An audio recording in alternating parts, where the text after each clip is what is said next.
everyone. Welcome back to another amazing episode of 52 Authors, 52 Weeks.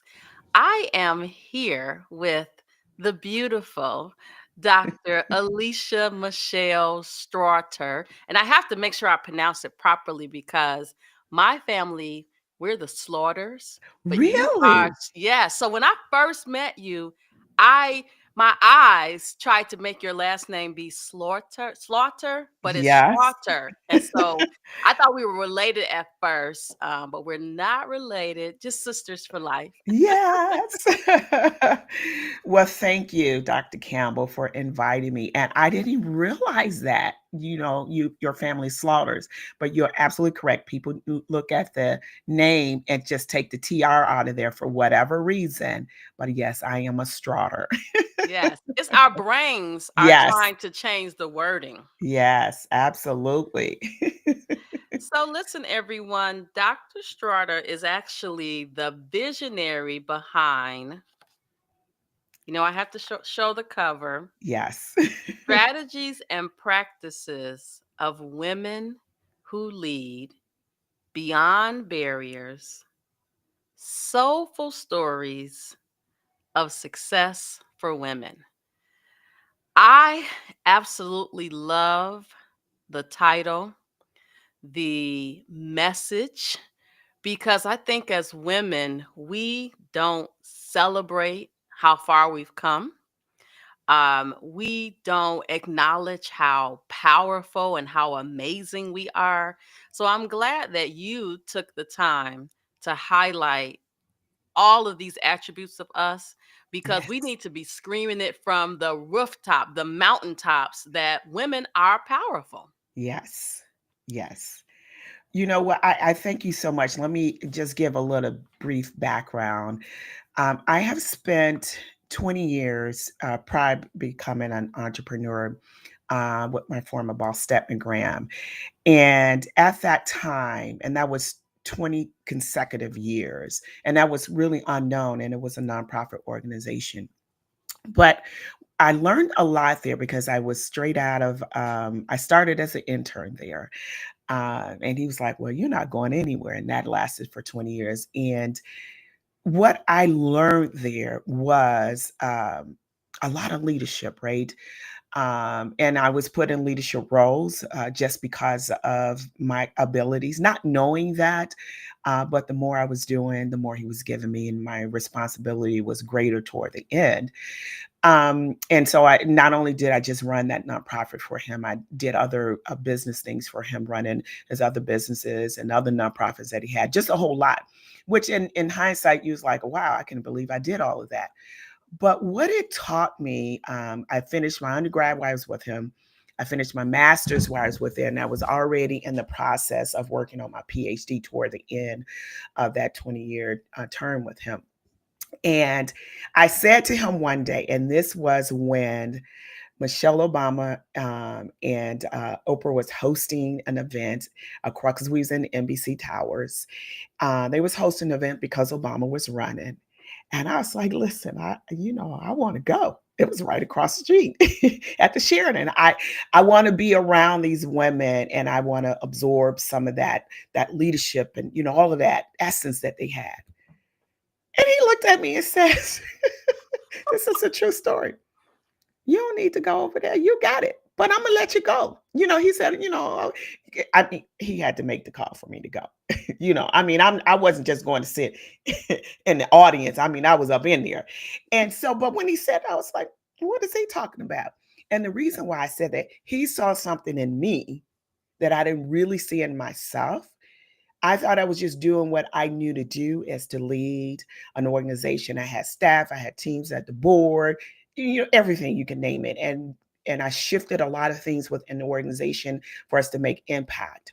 But what I was finding out is how it was not many women close to enough to me to see the impact of what women really have to go through.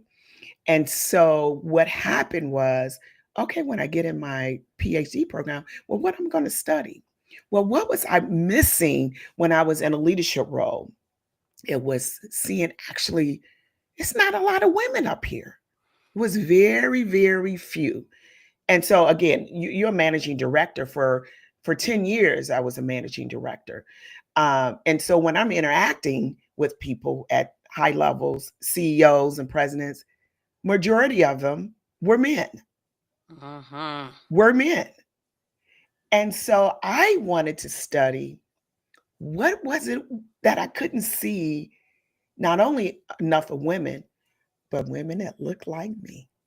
Absolutely. And that's why I wanted to be over there with Michelle Obama and Miss Oprah. That's why, because it wasn't enough. And I wanted to gravitate to that for whatever they had. I wanted some of that. That was like my inspiration, if that makes sense to you, in understanding, okay, what do they have? That secret sauce, right? Yeah. And so that's how I did the book, because part of that was my dissertation. It really was. And and my dissertation is on my LinkedIn page, but it was really me finding out what's really going on. And I had to do a lot of research in doing that. So it is very close to my heart, obviously, because I'm a woman and a businesswoman. And I still look at that. And I just sometimes I really see my dissertation coming alive. And it was only because I did something that was important to me, that wasn't so far fetched. Sometimes we can be in school and you can do something that it's not that really close to reality sometimes. But this was for me, because there will always be women in this earth. And there will always be women in the business world. There will always be entrepreneurs. But why is it so less of us in some of these roles? Oh, yeah. Oh, yeah. You know what? I've been in healthcare for 32 years. And when Mm, I look at the percentage of male hospital yes. CEOs versus females, I'm like, whoa, the numbers are shifting, but Yes. it's not shifting enough. And as you were speaking, there's a couple of things I was thinking about. So, number one, Hmm.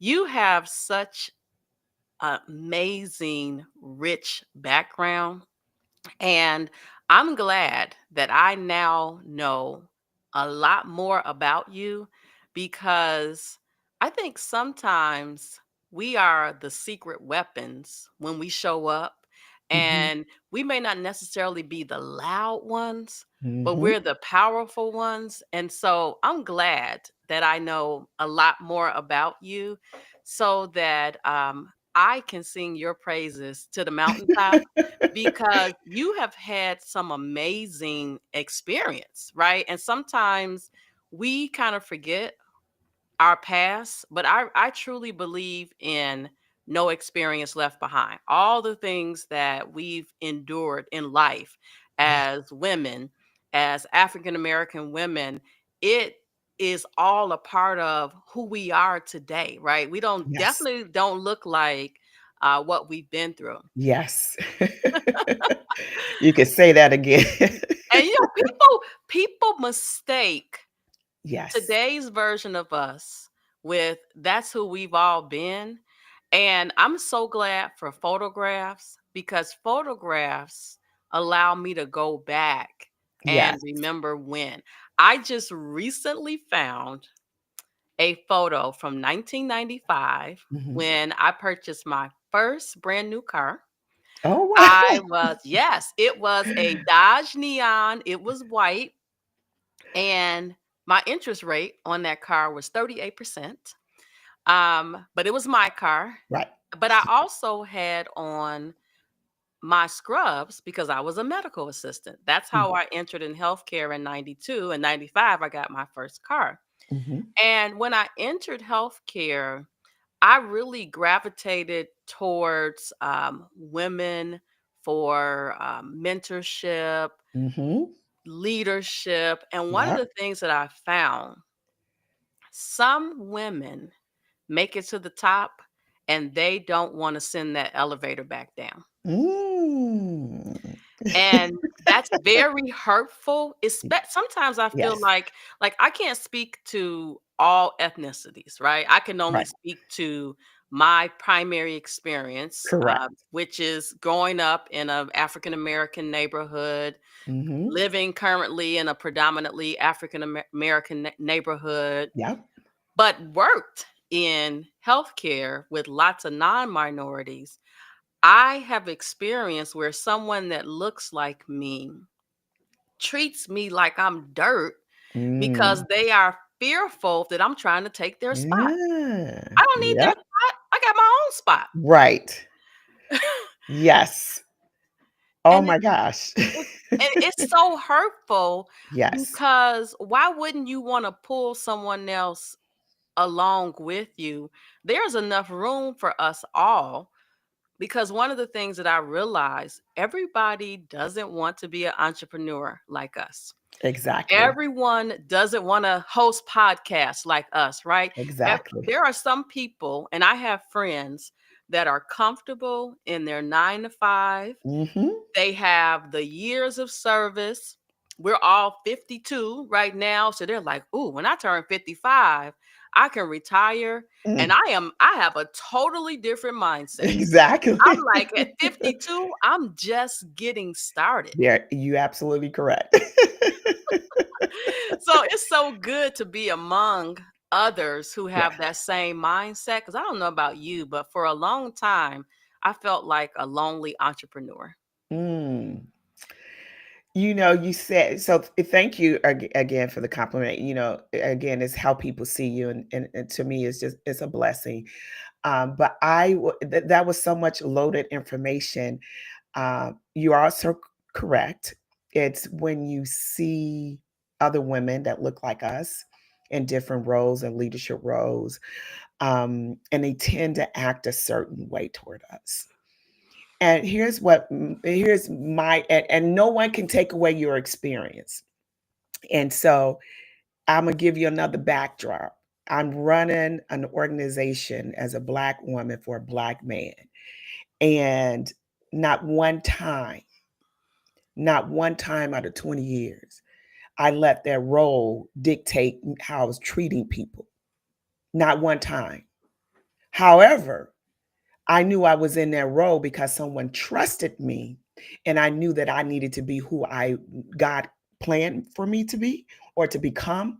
Because when you're in a leadership role, and I say this to students when I was teaching or people I'm mentoring, you learn a lot about yourself first.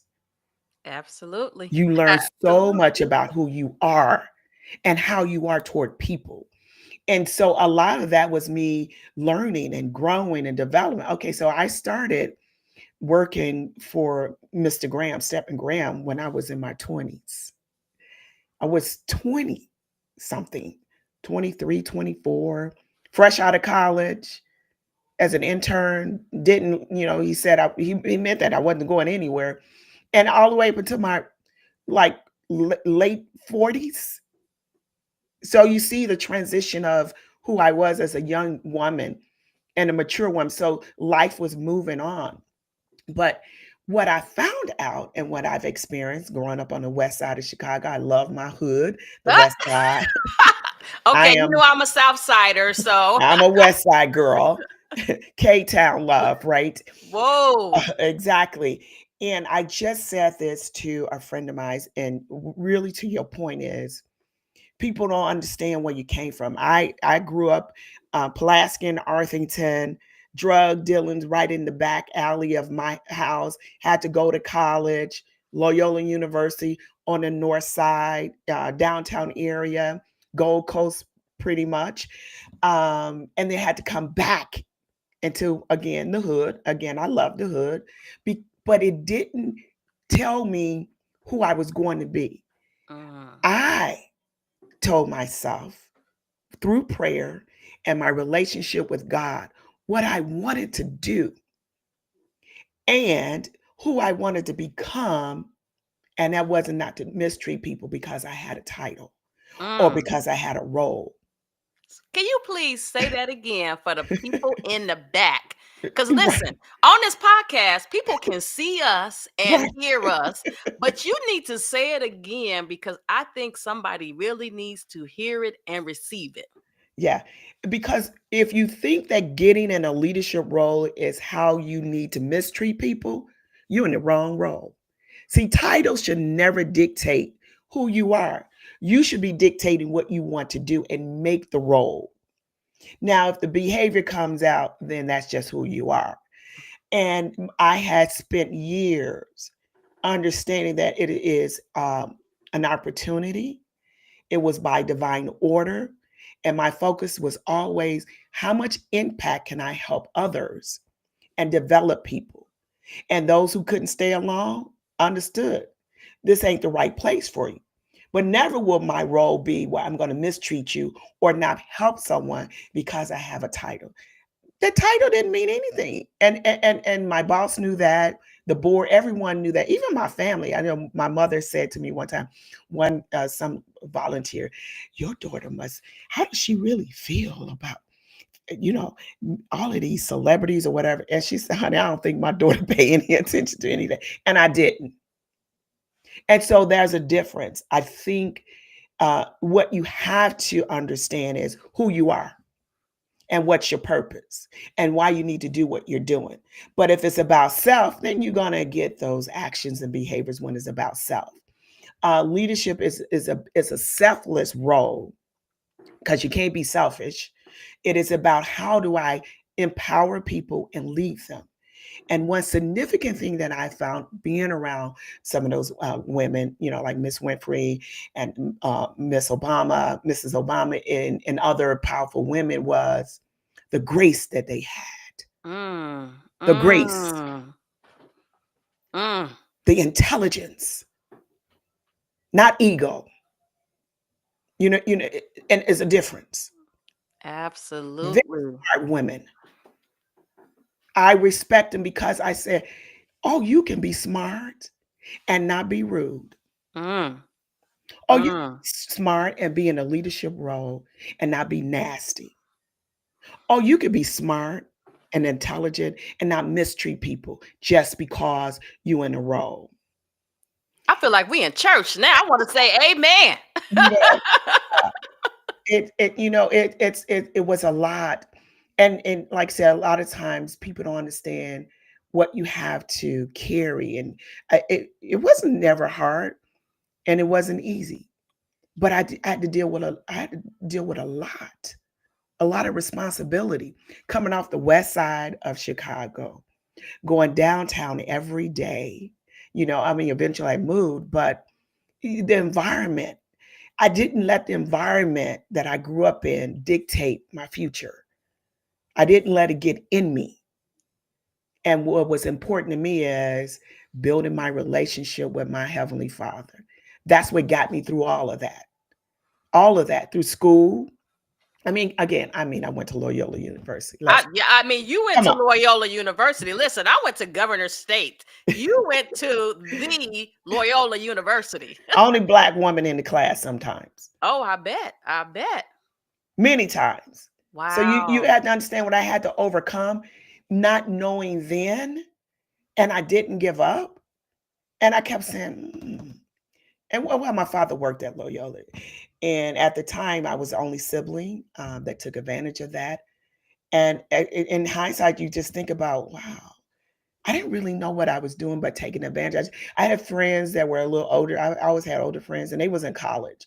And I wanted to know what the college life was. Because my parents, they went to college and, they didn't, really finish but they were going to take in classes. So that was a different era.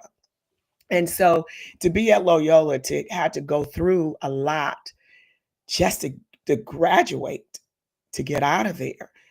I didn't know what it meant to go to a big university like that coming off the West Side and understand I was working and going to Loyola. I thought I'm not going to be a broke Right. college student. I don't know what that meant. You know, as I got older, then I switched and I was going to school full time and working part time. So obviously it took me a lot longer to go. I didn't do 4 years. It was like 9 years I had to do because I was part time until the end of it. But I still learned a lot. It was not how I started, it's how I finished and how I was growing and then understanding what it means to get an education for a Black woman. I said, no, I'm not staying on the West Side. I need to see more. And I needed to gravitate to other women that I can see up close how they love people and how they would mentor. And so I had my godmother and my mother, a lot of really positive women around me to kind of help me navigate that. And so that's why I think it was a really good connection for me to do my dissertation on women in business and leadership roles, because it was still something on the inside of me, still trying to figure out why we can't keep rising up into some of these roles, because certainly we can do the job. We clearly can do the job. Certainly we can do the job. It's so sad that it's 2025 and we're still having this same conversation. But honestly, I'm okay with continuing the fight until I'm no longer here. And I think about the fact that I stand on the shoulders of my aunts and my uncles, my grandfather, who is currently 104 years old. I think about all the things. Wow. Yes, That's a Ooh, blessing. it is. It is. Woo, 104. Yes. And listen, he's like, I don't know if I'm gonna see 105 because I'm getting weak, but I said, Baby, Granddaddy, 104. only God knows when it's time for you to go. So let's Yes, just keep on going until exactly. your time is up. Right. But I think Mm. about the stories that I've heard from him, Mm-hmm. growing up in the era that he did and being in the military Mm-hmm. and being thought of as just someone who can cook meals, which let me tell you, granddaddy used to be able to cook. Now Ooh. he fall asleep when he cooking, so he can't Can't really, do it he right. can't really be living can't really be cooking like Right. that. But I think about all of the things he went through and everything he learned throughout his life, and how a lot of his skills were transferred to me. Mm. And so not just me, but my Yeah. siblings and my Yeah. cousins. But I'm so grateful to Yes. have him around this long, and Yes. I don't want to disappoint that legacy, Yes. disrupt that legacy, because Yeah. I feel like it's so powerful and I want it to live on beyond me, right? So we have about 8 minutes, 8, 9 minutes Woo! left. I know, listen. I Well, first know. of all, Time flies. I'm so grateful that you had a little time to come and hang out with me, because Yes, anytime. I knew, let me just tell you something. Mm. I knew when I saw you, by the way that you carried yourself, I knew what type of person that you are. I could tell that. And I am the type of person who, I can be in a room, it could be 100 of us, and I won't say a word. I'll Mhm. just look around and just Mhm. observe. And I realized that I spend a lot of time when I'm not out and about, I spend a lot of time by myself, continuing to evaluate self, Mhm. making sure that um, my journey, my impact, like you said, is not about me. I think about every time I get up to present somewhere, Mhm. I always, before I present, I'm always in the corner saying a little prayer. Mhm. Lord, let the words of my mouth and the meditation of my heart be acceptable. Mhm. And so I see so many qualities that I have in you. And so I'm excited. I'm excited that we had this conversation because it confirmed what I already knew. Oh, But wow. I want to talk a little bit about the book. Mhm. So it was derived from the dissertation. And so Yes. now my wheels are spinning Mhm. because I collected my data in 2008 and finished in 2013. Mhm. And lately, I've been thinking about what I was going to do with that topic. And so Mhm. now I actually have some ideas. Thank you Mhm. to you, as well as this other female woman entrepreneur who actually does not look like us, Mhm. but had an opportunity to spend some time with her last week. And so Mhm. now I have some clarity Mhm. about something that I'm supposed to be doing. And Mhm. so, first I got to do my literature review and see what current literature is out Yep. there. But as soon as we finish, I got a pencil in my notebook, my Right. journal, Mhm. some thoughts I had. But Mhm. so you took your dissertation and turned it into a book. That number one, I think that is something that other doctoral, um, doctorally prepared professionals should Mhm. should do, because Mhm. you spent blood, sweat, and tears, Yes. blood, sweat, and lots of tears. Yes. I was getting ready to say a whole lot of tears and praying like, God, please, like this is I'm like, I'll Listen, never do this again. a- and I actually, Yeah. the devil tried to be real busy with me because I started mine May. It's funny that it's May that we're recording this, Yes. but I started May 2024. Mm. October 2008, I was collecting my data. Mhm. And then my dissertation chair just disappeared.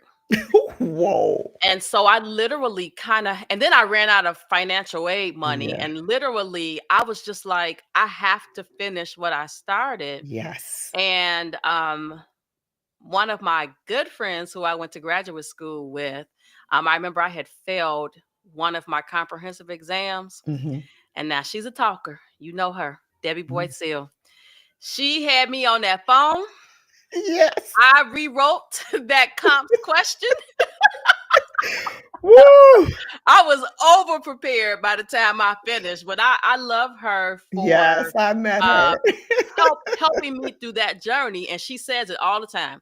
Well, I went there because I was already enrolled, and I was like, "Hey, don't you want to get your PhD too?" And she's like, "No." I'm like, "Yeah, come on in." So Right. she came in a few months after me in 2008. She was Uh-huh. done. So, and I'm grateful that she was done because I needed her to help Yes. pull me. So remember I said we got to send the elevator back down? Yes. I'm grateful for that. Yes. So talk to us a little bit about the book. I want everyone to get their own copy. Women Who Lead. Women are such passionate, Yes. dedicated leaders. I don't think we get enough credit. Yeah, I agree with that. Yeah. Yeah. And I would say that because, as you know, the dissertation is a lot, it's a lot of pages.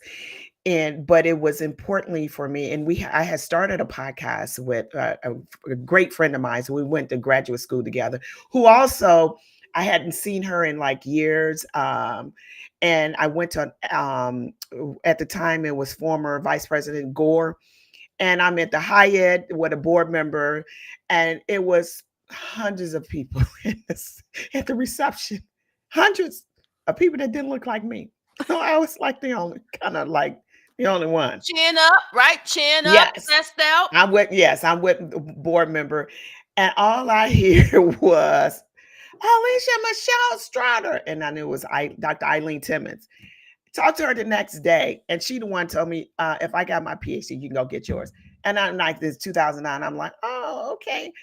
And I told her, I said, don't you ever tell me to do anything else? Because every time. Well, we started a podcast in 2019, Soul of a Leader.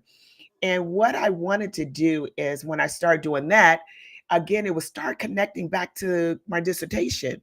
And so I said, okay, I got data and content. You got the dissertation, and you can see everything that's still happening. And what I understood was, okay, nothing's really changing. The needle's not really moving. But how do I pull these stories from these women? How do I go back and look at my dissertation, see what I was researching, and see if there is any significance, um, or anything that's impactful? But they all have stories that still can impact. So I had to really kind of go through some of these stories. I have plenty of them, but I wanted to kind of start there because obviously there's going to be book number two. But I want women to understand that each woman, all of us have a story, all of us have a journey, and we all somehow go through similar situations when we in corporate America or running our own business. And so I try to pull out women who were in different roles, different industries, and talk about what it means to really have balance, work-life balance. Because everybody will have their difference in what that means, defining it. And that's okay. But then you have to go back and figure out, like, so how were you very strategic in some of the approaches that you had? So talk a little bit about how some of the women had strategies that you didn't think about. And then I have one in there, listening is a skill set for a leader. And I was like, and so I try to learn that too. It's something to learn from everyone. But when you look at all of that and say, okay, listening is a skill set. Oh, I need a strategy. Oh, balance, work-life balance is important. And then how do I manage people? That Mm. was a story in that. How do I manage people? You got to manage yourself first before you can manage people. And then the communication. How do I be very effective in how I communicate? And so I use a lot of those topics in this conversation because a lot of that is in the book. But it's defined by all those individuals, those women that are in there, very professional women in very professional roles and been in it for years. And their journey was never easy. And they're Mm. still fighting the battle, as we all are when Every you get day. up there. So you get up there and you still have to fight. So and let me go back to another point you made. I don't see, I don't know, but for me, I don't know what it means to be jealous of another woman. I don't know Mm. what that means, but I know what it feels like when women are. And I say this to say, there's no need to be jealous of me, like I wouldn't be jealous of you, of anyone, because God has a plan for us all. If we take jealousy out and envy out of the way and look how we can come together on some things or projects or whatever it may be, you'll find out you have more in common, that you can accomplish more together, and you can conquer the world or projects or anything that you want to do if you remove the nonsense of being envious or why she's doing that, or how she gets that. I never and I don't know where that comes from. And I can probably say, for me, I learned early not to do that because I saw what it was doing to other people. And it's a waste of time when God's got a purpose for everybody. And so in that book tells you each of those women had a purpose. And what I have learned when I was even doing, the research, and I had to interview these women. I had a whole lot of more women I had to interview. And what I was finding myself in all of them. And so it was so rewarding to me and just so confirmational to me about, okay, this is just not me. It's just not only how I look, it's not just because where I was raised. And it's all about, it's every woman have to go through some of that. So I think reading the book is their stories. So you can't negate that. And But those are what real stories, not Yeah, reality TV. exactly, it's real. But it was wonderful to be able to still connect back, because I graduated in 2015, and so I'm 10 years with my PhD. But the journey was never easy, Mm. even doing that. Are you kidding me, Because they didn't girl? want you. They didn't want you to finish. Oh, baby. That's a whole yes. But I kept praying. I'm gonna tell you, I kept praying.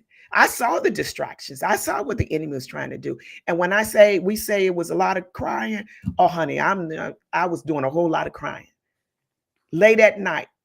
And so when I get the opportunity to put PhD behind my name or doctor in front of it, I earned that. Listen, I have to give a confession. I have to give a confession. For a long time, I do adjunct, at Mhm. universities. I've been doing that since Yes. '97. And it took me a while to say, "Oh, I'm Dr. Campbell," right? Mhm. And then my husband, who we dated in high school, right? But then Mhm. we reconnected in 2008. So that's when I was collecting my data. So Mhm. he was, essentially on the journey. He was like, "You worked for that title, so you better use it." And so I still was kind of like, on the fence about it. And I remember meeting with this marketing company Mhm. because I was trying to market my first business. And she said to me, every client that we new client that we have, we do a deep dive into your background. We Google you and all of that. And she said people aren't going to purchase services because of your business name, Physician Practice Resources. They're going to purchase services because of Dr. Lisa L. Campbell. Mhm. Now, this was a woman who didn't Mhm. look like us, Yep. but I spent 8 hours with her in a deep dive Mhm. into my business, my services, me personally. And I left that meeting saying, "Is this thing on? I'm Yes. gonna get my name trademarked." There you go. Cause she said, "You are a brand." And I was Absolutely. like, I didn't fully understand that. And this was during the pandemic when we had this 8-hour meeting. I mean, it literally was 8 hours. Mhm. And since then, I was like, okay, students, Yes, do right. not call me professor. And some of them hate that because I'm like, my name is not professor. If you Google me, you'll see my name is not professor. I want you to use my government name. Yes. But anyway, enough about that. I My know. my point to that was, I don't know if you would call it imposter syndrome. It was just that nobody else in my family had a doctorate degree. Me neither. Yep. I was the first in the family to get a Yes. master's degree. Me So too. I guess I grew up in the Yes. work hard, keep the same job, and retire. And Yes, me too. that wasn't me. That was not me. That's how I grew up. Go to school, get a job, pay your bills, get a house or so, and get a car. Get married too. Yeah. And And my it was never about graduating, getting a master's or PhD. I was the first out of my siblings, and it's two of us now, and my late brother. But I was the first one to graduate with an undergrad, and then the first one to get a master's, and then obviously the first one to get a PhD. And so you're right. Um, but we had same journeys because I was teaching at DePaul for years, Concordia, Dominican, and a few other universities. And it's Dr. Straughter on the board. I walk all right day in long, there. right? I'm putting that on the board. How about that? You know what? I think if you didn't go through the journey, you don't understand Absolutely. that we definitely earned it. Absolutely. I play no games with it. Yes, You yes. wasn't there the 5.5 years. You wasn't there when I was sitting up here. I gave up a lot. And I was telling a friend, when I decided to go, and I was engaged at the time, and then I broke it off. And I said, and this is what timing was, and not knowing it then, but now I sat back at home, my house, and I said, either I'm going to spend the time to get married and family and all of that, or it was the PhD and career. So since I shut that down, I was like, okay, I went ahead, and that was my decision, Mhm. to do that. And it's all God's doing right now. It's glorious in his eyesight because I had to make a decision. Whichever road that I went down, I knew he was going to be with me. But I sat back and made that decision. But it didn't mean that we were not going to experience, because I experienced the same thing. And I was like, oh no, I'm going to be saying this. Because I had to think about what I had to do. And you know how my father would kept pushing me, baby, you got to just keep doing. Because I mean, who can I cry to? Yeah, you was alone. I was. You're right. I was alone. You didn't understand it. And I didn't have a lot of people that looked like me was doing it, going through it. And then later on, I started finding people trying to connect. And it was, kind of hard because, then they don't want to really help you. And then you know how that went. But I kept praying, and God would send the people to help me because I had to get through. And I remember at Dominican, my chair, uh, male, African American male, and he said, and let me just tell you, going through this PhD process, it's not about just finishing, it's what you're going to learn and all the things that you got to go through. And I remember him saying that to me out of nowhere. He just had the conversation, and I was talking to him about it, and he just told me that. And he was so right. It's Oh yeah. everything I had to do to get up to that dissertation part. I failed the first time with, I mean, the questions, I mean, like, gee, like, what do you want Woo. from me? So I had to do it again, and I got through it. And it was a lot to go through. And so I think people miss that. And I want to add this. And see, I didn't go online to print no document and pay nobody $50 so I can say that I'm a doctor. Let me just be clear on that. Oh yeah, they You know think what I'm saying? that you paid for the degree.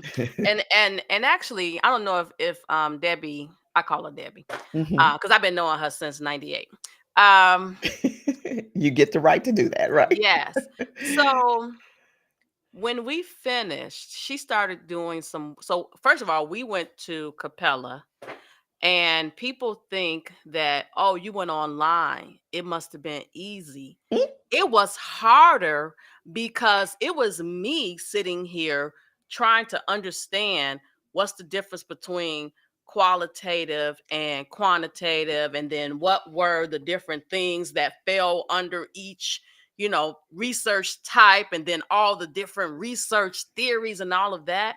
And then it was me sitting here with stacks of articles because I got my yes. articles, I printed them, I had them Yes. organized because, Yes. but it taught me so much about how to research literature, what's already out there, where is the gap, because that's how you can have an impact. Absolutely. So, no, they listen, they not like us. Exactly. Because we had the same training, because that's where I went, and it was horrendous to me. It was just Oof, it was ungodly so it horrendous. I was alone. I I literally had no was life. alone. Yeah, and no life, and just literally sitting at home, just trying to plow, just trying Yes. to get it done, and then to have a setback. But then Yes. I just came back like, all right, Yep. I'm not out. I'm down, Exactly. but I'm Yep. not out. I'm gonna keep fighting. Yeah, and that's what you have to do, and it's called encouraging yourself. It was rigorous. It was a lot. It was just a lot. I mean, seriously, all I had to do was work and go to school, work and go to school. And at that time, again, I was still part of a good bulk of it. I was still working with Mr. Graham. Um, so I'm traveling. I'm Mm-hmm. running an organization. I had all these responsibilities. There's no way I'm gonna slack in that. I got, I'm 10, 15 years into this. I can't, that can't change. So I had to balance. And so that's why when you see work life balance, you define what that is. So obviously, my social life went to zero, and that was Mm-hmm. okay. My shopping went to like two. Hey, you got to do something to relief, right? Look, shh. Exercise, and I had to exercise, work, and do schoolwork. Because you couldn't, I mean, when I tell you there was a lot of work, it was a lot, and it wasn't cheap.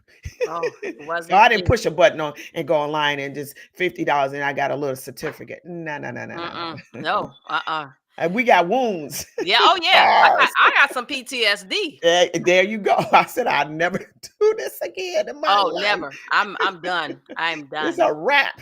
Yes. So listen, we Yeah, are out of time, but yeah. before you leave or we end this episode, two things I would like for you to do. So, Mhm. number one, I would like for you to tell our listening, viewing audience where they can find you, because I'm sure that there's someone that's watching this episode that wants to have a conversation about you or with you about them.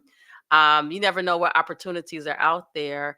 But then the last thing to take us out is I would love for you to give some words of encouragement to that woman who is leading but is stuck, Mm. and needs to hear from you about how she can move forward.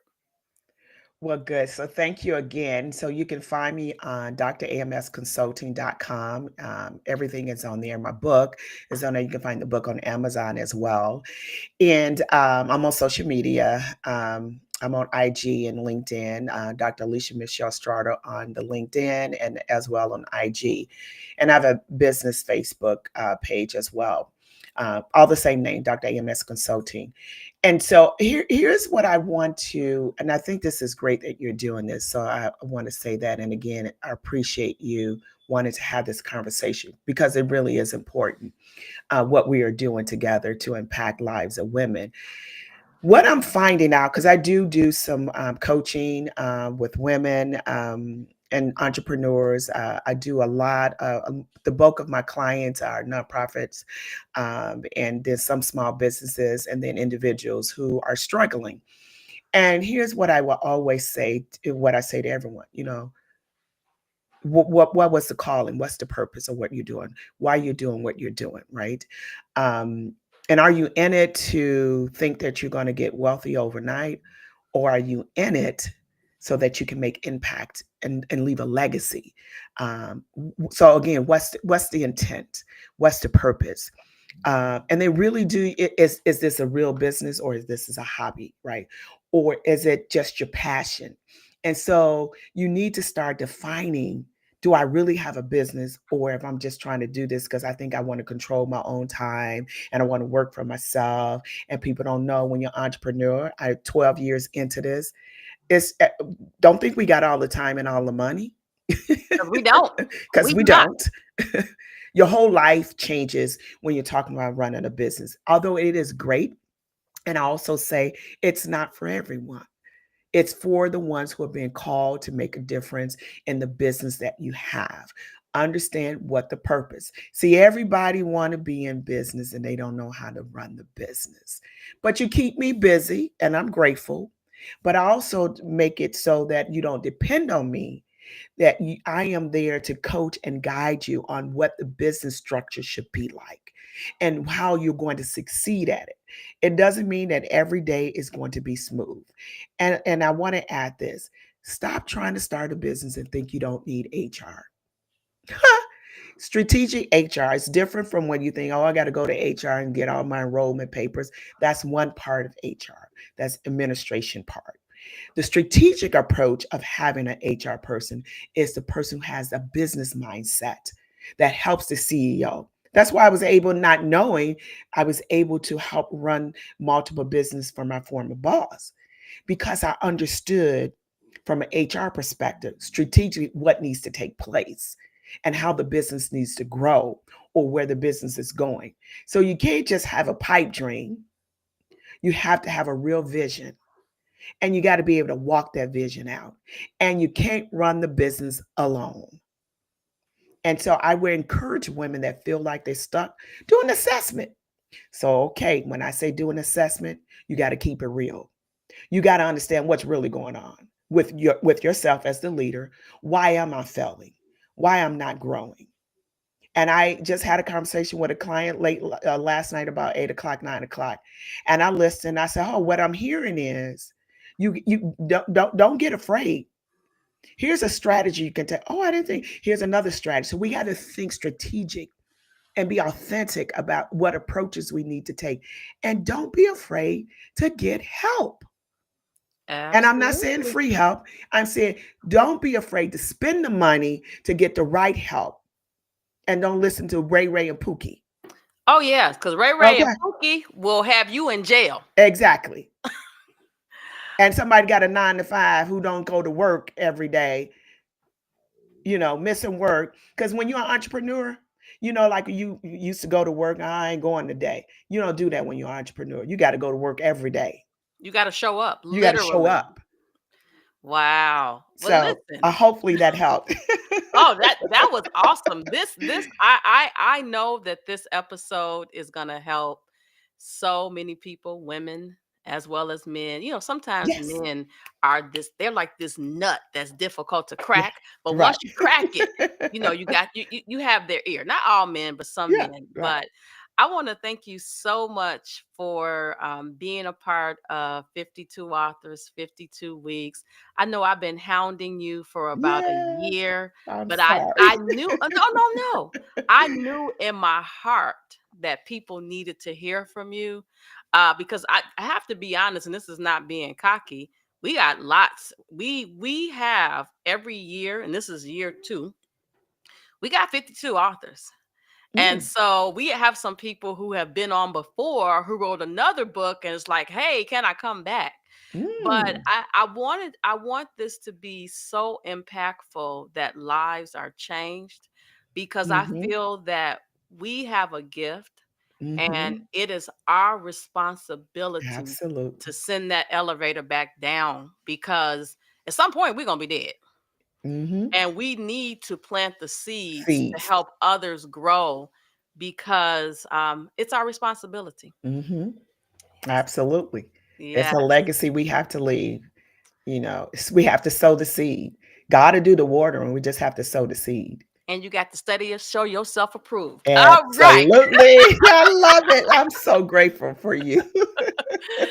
So listen, Yes, everyone, we have just spent time with Dr. Alicia Michelle Straughter, author of Women Who Lead.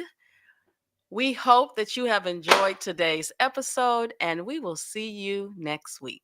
absolutely.